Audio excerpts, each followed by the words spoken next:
یہاں پہ جو پروفیشنل لائرز ہیں جو بیچارے چہرہ دکھا کے ریلیف نہیں لے سکتے، ان کا مسئلہ یہ تھا کہ ججز ان کو پسند ناپسند کی بنیاد پہ ریلیف نہیں دیتے، تو پھر یہ روٹیشن والا معاملہ کہاں دب کے چلا گیا؟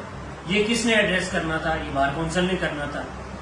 یہ بنیادی مسائل اگر آپ حل نہیں کر پائے 10 سالوں میں، اگلے 5 سالوں میں آپ نے کون سے تیر مارنے ہیں میرے لیے؟ تو پھر آپ کو ہی کیوں ووٹ دیا جائے، یا آپ کی پراکسیز کو ہی کیوں ووٹ دیا جائے؟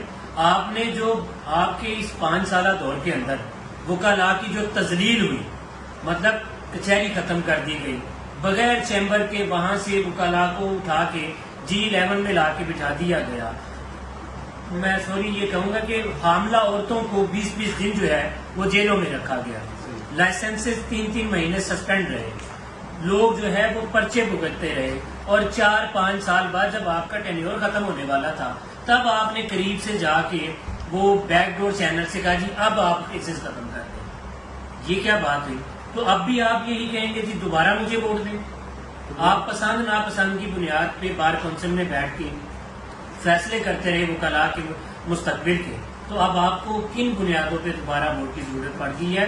وہ کون سے پروجیکٹ ہیں آپ کے جو باقی رہ گئے ہیں، جو آپ نے دوبارہ 5 سال پہلے 5 سال نہیں کر سکے اور اب آپ نے 5 سال؟ مولی صاحب کی بات میں ایک بات ایڈ کروں گا کہ پچھلے 15 سال ہم سے ووٹ لیتے رہے لائرز کمپلیکس کے نام پہ، اور جب وہ بات آئی تو وہ بھی فیسیلیٹیشن سینٹر ہو گیا، اور آج تک اس کا کوئی پتہ نہیں چلا کہ اس بار کونسل نے اس کو کیا کیا ہے۔ فیسیلیٹیشن سینٹر میں تو جنرل چیزیں ہوں گی، لائرز کے کم چیمبر تو نہیں ہوں گے، تو اس پہ بھی غلط بیانی سے کام کیا جا رہا ہے، تو یہ ایشو بھی ان سے ہینڈل ہوگا، they badly fail to perform their functions, تو لہٰذا یہ کسی طرح بھی جو پچھلے ممبر ہیں جو ان کے پراکسیز ہیں وہ ڈیزرو نہیں کرتے کہ ان کو ووٹ دیا جائے یا ایون کنسیڈر کیا جائے۔ نئی قیادت آنی چاہیے، پروفیشنلز کی آنی چاہیے جو وکلاء کے مسائل حل کریں۔ ابھی بالکل ہمارا سٹارٹ ہے، ہمارے پاس تقریباً مور دین 2 ڈزن ایڈوکیٹس ہیں جو سارے سپریم کورٹ ایڈوکیٹس ہیں، سارے 50+ ہوپ فلی یا 45 and 50+ ہوں گے۔ ہم نے ابھی یہ فیصلہ کرنا ہے، ہمارا گروپ ابھی بیٹھے گا کہ جب ہم یہ بات کریں تو لائحہ عمل کیا ہے، ہم نے کس کو ووٹ دینا ہے، اب کون ہے جن کو ووٹ دیا جا سکتا ہے، ان کا ہم پیچھے بیک گراؤنڈ بھی دیکھیں گے، ان کو بلائیں گے بھی، ان سے بات بھی کریں گے، ان کو سنیں گے بھی۔ لیکن پراکسی کو ووٹ دینا کا مطلب ہے آپ اسی کینڈیڈیٹ کو ووٹ دے رہے ہیں۔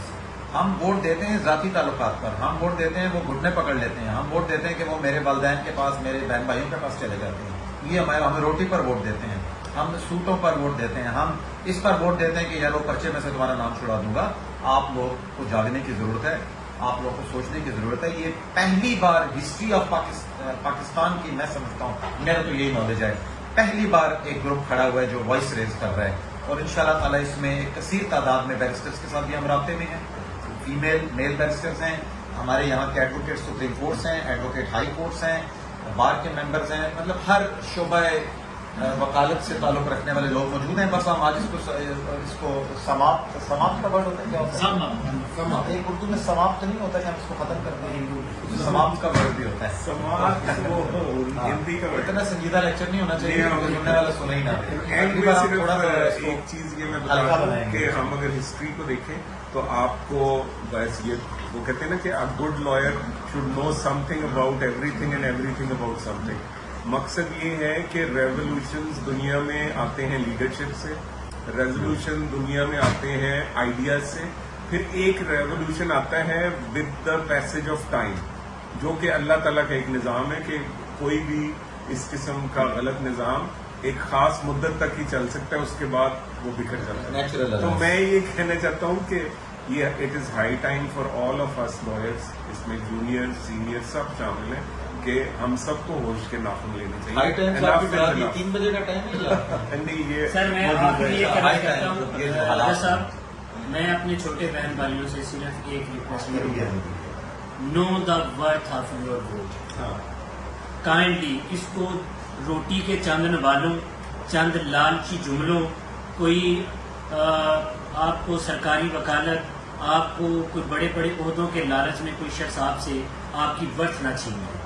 یہ ورتھ جب آپ کسی کو ہینڈ اوور کر دیتے ہیں نا بغیر سوچے سمجھے یا کسی لالچ میں آ کے، تو وہ ورتھ 5 سال تک آپ کے خلاف استعمال ہوگا۔ kindly know the words of آپ your کے God. ٹھیک ہے جی. یہ آپ کے لیے. Thank you very much every body. اگلی بار جو ہمارا سیشن ہوگا امید ہے کہ زیادہ ممبرس پر مبنی ہوگا. شاید ہم زوم کالس بھی کریں گے, وہ بھی ہم شیئر کریں گے. آپ لوگوں کے آئیڈیاز بھی ہمیں چاہیے, اور you are welcome to join us if you can speak bluntly and boldly like us. Thank you very much. Thank you. Thank you.